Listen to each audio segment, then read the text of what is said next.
The Tyrant's Downfall, an African saga of governance and liberation. The Rise of the Tyrant.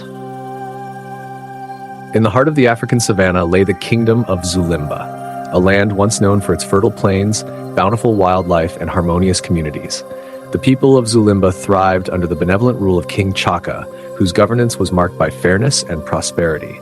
However, all this changed when King Chaka's son, Nwasi, ascended to the throne. King Nwasi, once a promising prince, was soon corrupted by power. He imposed heavy taxes, enforced unjust laws, and ruled with an iron fist. The kingdom's resources were siphoned off to build opulent palaces and fund lavish feasts for the royal court, while the common folk starved. Nwasi's loyal but ruthless guards ensured that dissent was crushed swiftly and brutally. The oppression. Nwasi's tyranny cast a dark shadow over Zulimba. Farmers were forced to hand over the bulk of their harvest to the royal granaries, leaving their families with meager rations.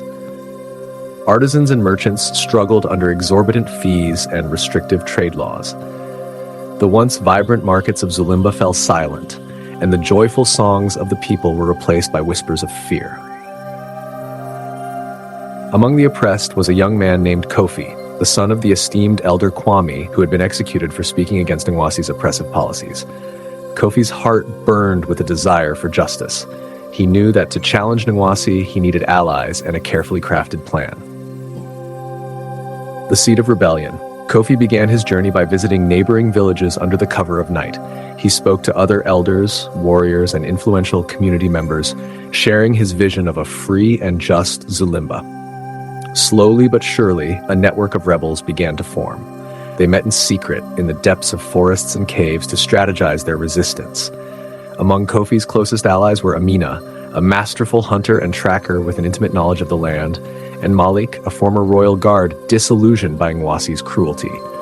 Together, they gathered intelligence, spread the message of rebellion, and trained others in the arts of combat and subterfuge.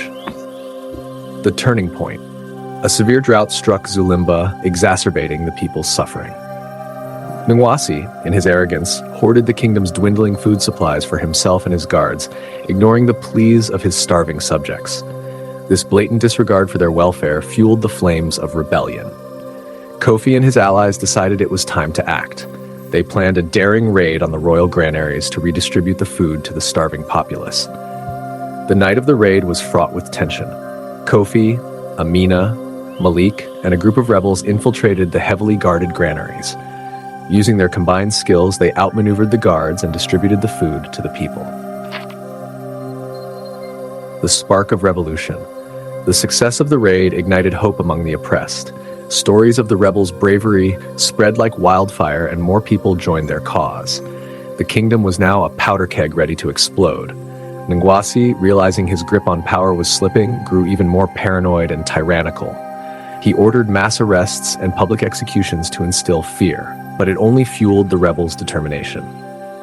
Kofi and his allies knew that a direct confrontation with Nwasi was inevitable. They planned an assault on the royal palace, timing it with the annual festival of the harvest, when the guards would be spread thin, maintaining order during the celebrations. The battle for freedom. On the night of the festival, the rebels launched their attack. The palace guards, caught off guard by the sudden assault, were quickly overwhelmed. Kofi, Amina, and Malik led the charge, their eyes set on the throne room where Nwasi awaited. The battle was fierce and intense. Kofi confronted Nwasi in the throne room, a final showdown between the tyrant and the hero. Nwasi, though a formidable fighter, was no match for Kofi's determination and skill. With a swift and decisive strike, Kofi ended Nwasi's reign of terror. The aftermath. With Nwasi's fall, the kingdom of Zulimba breathed a collective sigh of relief. The rebels, now hailed as heroes, worked tirelessly to restore order and justice. They dismantled Nwasi's oppressive systems, redistributed wealth and resources, and held fair elections to form a new government. The advantages and disadvantages. The advantages of overthrowing Nwasi were immense. The people of Zulimba were free from tyranny, able to work their lands and trade without fear. The new leaders, including Kofi, Amina, and Malik, prioritized the well-being of the populace, fostering a sense of unity and collective progress. However, the transition was not without its challenges. The kingdom had to rebuild from the scars of Nwasi's rule. Trust needed to be restored, and the infrastructure, neglected for so long, required significant effort to rehabilitate. Some loyalists to Nwasi tried to resist the new order, but their influence waned as the new leadership proved just and effective. The legacy Kofi hailed as the liberator of Zulimba chose not to take the throne. Instead, he became a respected elder and advisor, ensuring that the lessons learned from Nwasi's tyranny were never forgotten.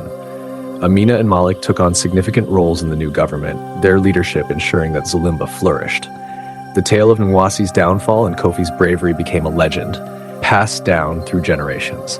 It served as a reminder of the dangers of absolute power and the enduring strength of unity and justice. The kingdom of Zulimba, once oppressed, now stood as a beacon of hope and resilience, its people united in their commitment to never allow tyranny to take root again. The moral. The story of Zulimba is a testament to the power of unity, justice, and the relentless pursuit of freedom. It teaches us that tyranny can be overcome, and that true leadership lies in service to the people, not in the abuse of power. The legacy of Kofi and his allies lives on, inspiring future generations to stand against oppression and to govern with wisdom and compassion.